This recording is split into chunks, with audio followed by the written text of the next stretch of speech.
everybody, I am coming at you with another video today. If you're new to me or my channel, my name's Rebecca. I'm on YouTube documenting my journey to reach financial independence, to retire early, my quest to FIRE. So if that interests you, scroll down a bit, click that subscribe button, and I'll show you how I'm going to do it. Part of that journey to reach financial independence is doing some financial goal setting. So I'm on my way to work, story of my life as usual. So I wanted to chat with you a bit about the financial goals I set for 2020. Got my green smoothie ready to go as usual.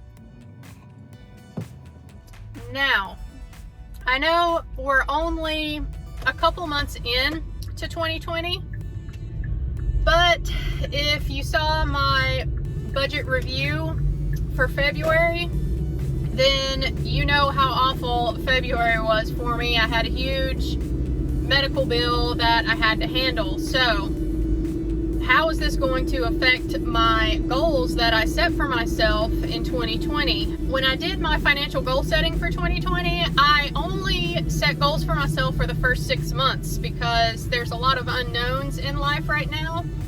And mainly the biggest one is that my husband and I are searching for land that we would like to buy to build our forever home. So we've been looking for a long time now, and we have not found that perfect piece of property yet. So we're just going to continue to look.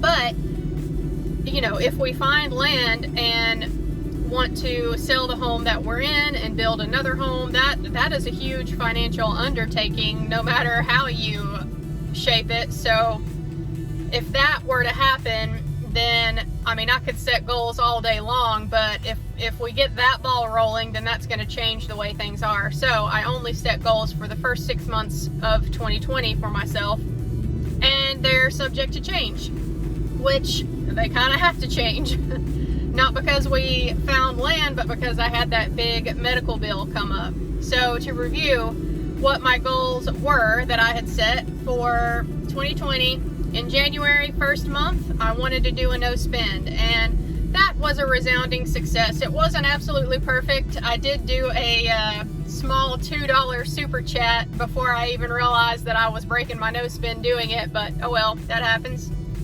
Overall, the no spend was a great success, and I had my best savings rate ever in the month of January.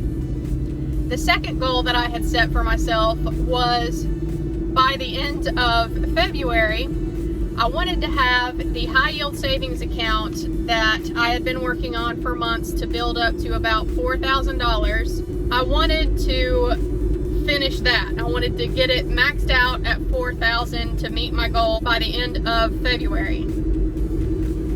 Well, February was the month that this medical bill popped up. So I was about $780 away from finishing that high yield savings account, and had this medical thing not come up, then I would have finished hitting that goal. So, you know, I don't really consider this a failure. I'm just going to call it like an equivocal thing, because, you know, life does happen and can't help the medical bill. It is what it is. So, you know, if that had not happened, then I would have finished my savings goal, and then I could have moved on to my third goal I had set for myself, which was to max out my Roth IRA that I have with M1 Finance in the first 6 months of 2020.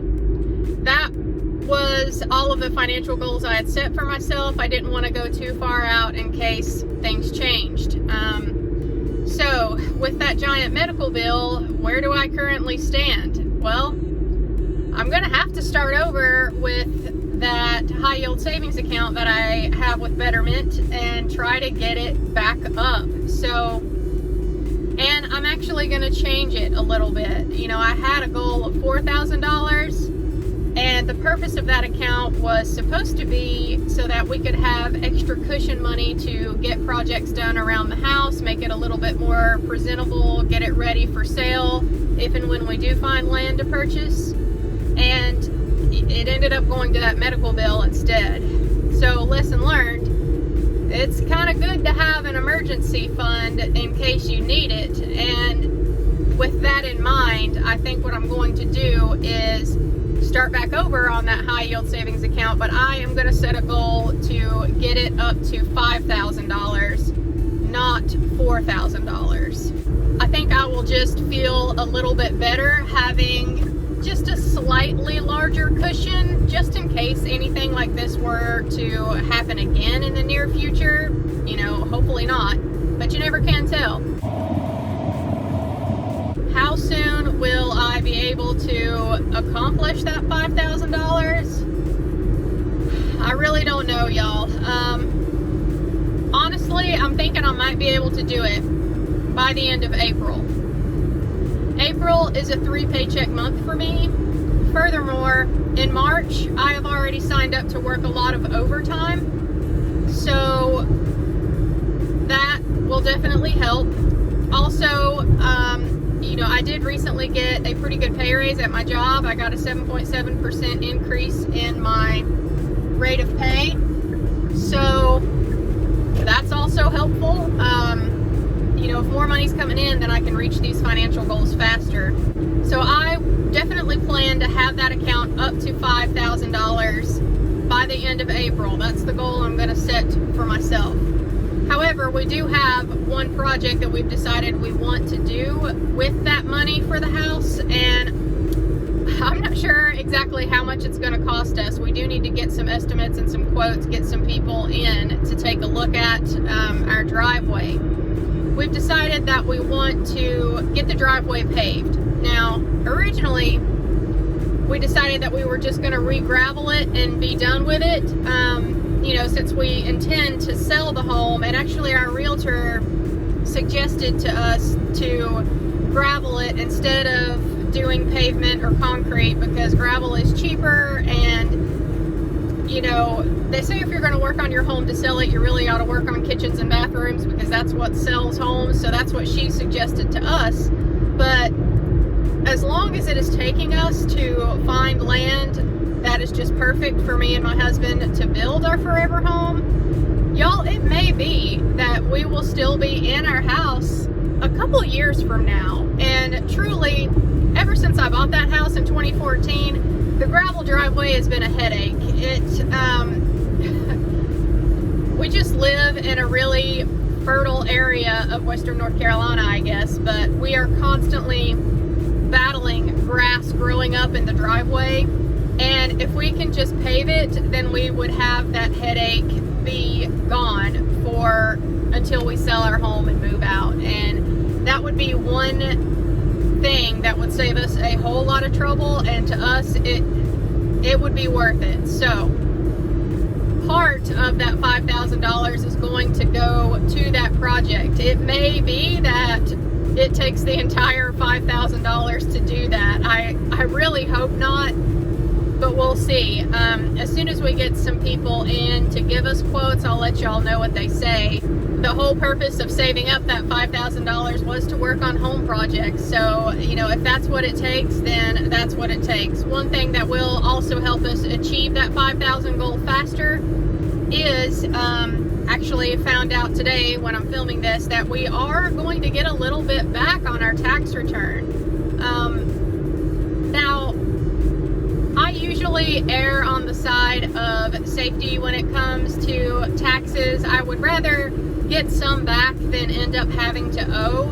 Lord knows if I'd ended up having to owe this year, that would have been doubly bad, because I just had this huge medical bill, and then if I owed taxes, that would have made it even worse, right? So I am going to get back about $1,100 for my part of it, so that is a huge help. Yeah, and I mean, that's close enough for comfort for me when it comes to taxes. Hopefully it'll be the same next year. It might actually be a little bit less, you know, since I had a pretty decent pay increase this year. Maybe my tax return next year will not be as hefty. We'll see. So all of that being said, with the high yield savings account goal of $5,000, I'm going to plan on having that done by the end of April, but may potentially have to re-drain it right away again. We'll see. where does that put me for goal number 3, my Roth IRA? Well, y'all, I'll just have to get to it when I get to it. And I'm gonna max it out for 2020, make no mistake, but I just don't know when I'm going to be able to get started with that thing. If I have to drain that Betterment savings account completely again to get the driveway done, then yes, after having this medical thing pop up, the one thing that I've learned is that I do need to have a little bit of cash set aside just in case. I have been working my plan towards financial independence for a long time now with no cash saved on the side.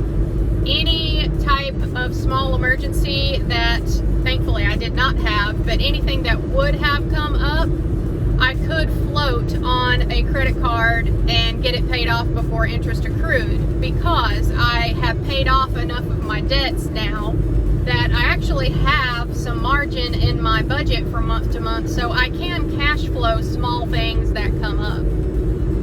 So I didn't actually have a dedicated emergency fund. I still really don't, but this high yield savings account with Betterment is going to start functioning as one. If I had had a true emergency come up, that would have been more than what I could have cash flowed from month to month on a credit card, then what I would have had to do would have been to take out some of my contributions that I had put into my Roth IRA, which y'all, my soul would have died a little bit if I'd have had to do that, because my goal here is financial independence, and you do not touch your tax advantaged accounts. So if that had to happen, then y'all, somebody was dying somewhere, because that would have been the only thing that would have made me touch that money. So that being said, I do think that it is wise for me to keep a little bit of extra cash now on the side to function as an emergency fund if I need it. I'm not going to go crazy with it. I think the most I'll probably ever keep in that high yield savings account will be about $5,000. Anything over that, I would rather have that money invested and working for me rather than just having it sit there and earn 1.8% interest. That's what my current interest rate is with Betterment. So basically with this goals check-in, y'all, I'm just doing the best I can with what I've got. I didn't plan on doing another no spend month for 2020, but I may have to, just out of necessity, because, well, not really necessity. I will choose to. If I decide to do another no spend, then, you know, I'm making that choice. But it really annoys me that I had this savings account so close to its goal and then immediately had to drain it all out. So I just want to get back to where I was. I want to get that back to $5,000 as quickly as possible. I'll have to use some of it for the driveway, get it back up to $5,000 as quickly as possible, and then I can start focusing on this Roth IRA. I got to get that done, because I really was hoping to start working on paying off this car this year, and, you know, making my minimum payments to debt every month just bothers me. Even though the interest rate isn't anything crazy, it just bothers me to make minimum payments, because if my student loans were gone and if this car payment was gone, y'all, that would be almost an extra $900 every month that I could put towards saving and investing, which would be huge. So just knowing that that much cash every month is going towards debt, it bothers me, and I really want to get it gone. And the reason for working on the car first is because the interest rate on my car is a little bit higher. Well, it's higher than my student loans. My student loan interest rate's 3.54%. I may not ever pay those off aggressively, as long as the interest rate stays low. The interest rate on my car is 5.44%. Not the greatest for a car loan, but not the worst either. So I do want to get it paid off, just because it is over 5%, and yeah, that's starting to feel a little uncomfortable for me as far as interest rates go for debt. So I do want to get it paid off. Also, I owe less on the car than I do for my student loans. I owe about $18,000 on this car, and you know, if I hadn't had this medical thing come up, then there was a chance that maybe, just maybe, I could have gotten this car paid off this year. I highly doubt that's going to happen now, you know, because I had such a big medical bill. But yeah, that almost $5,000 for the medical bill, that would have helped pay off almost a third of what I owe on this car. So it is what it is. Life happens. I'm handling it the best that I can. I'll get to this car as quickly as I can. I'll get to funding my Roth IRA as quickly as I can. Yeah, that's where I'm at. 2 months into 2020, and I'm already having to adjust my financial goals. I kind of had a feeling that would happen. Hope y'all have enjoyed this update. Sorry it's rambly. It's just stream of consciousness whenever I'm here in the car.